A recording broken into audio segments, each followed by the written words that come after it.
بلا و برکت نه و الارض په دې کمرې کې چې څه وو هغه ټول تس نس شوي دي، ټول سوځېدلي دي.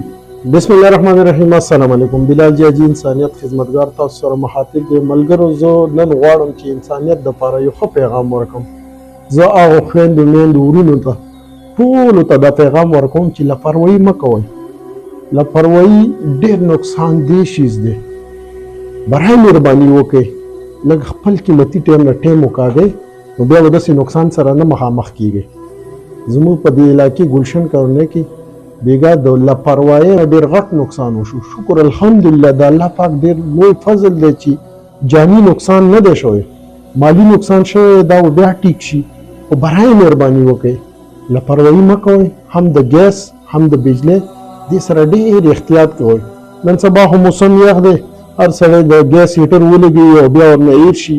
نو برای مهرباني وکړئ چې کله تاسو سملی نو وال نه ګیس بندوئ. وال تاسو کولاو پرېږدئ، هیټر نه بند کړئ، نو اول کې لیکیج شانتې ځي، نو هغې نه دا نقصان سره سړی بیا مخامخ کېږي. امید به ساتم چې دا پیغام به ستاسو خوښ شوی.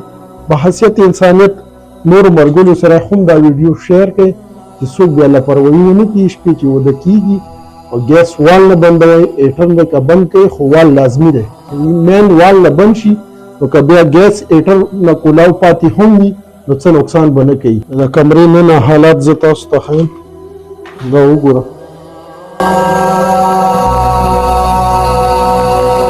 بلا و برکت یې نه و. دا دیوالونو حال، دا حالات تاسو وګورئ. او تاسو نږدې راشئ چې زه دې کتونکو ته وښیم چې دا څه وجې نه دا کار دا واقعه مخې ته راغلی.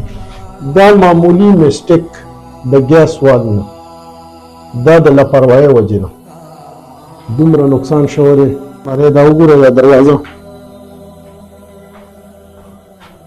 زه هغه خویندو میندو ته خاص کر دا پیغام ورکوم چې برای مهرباني وکړئ تاسو هم دې ته خاص توجه کوئ، لاپروایي مه کوئ، نو بیا به داسې نقصان سره نه مخامخ کیږئ. دا ټول ارڅ په دې کمرې کې چې څه وو هغه ټول تس نس شوي دي، ټول سوځېدلي دي.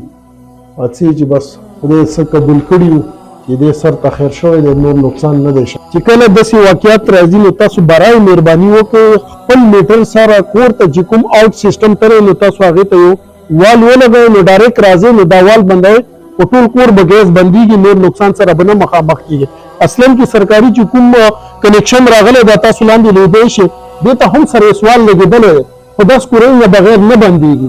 نو تاسو برای مهرباني وکړئ چې کور سیټ ته کوم آوټ سیسټم ته دی دې ته چې تاسو وال ولګئ، په اسانه به دا وال بندېږي، نو نقصان نه به بچ کېږئ.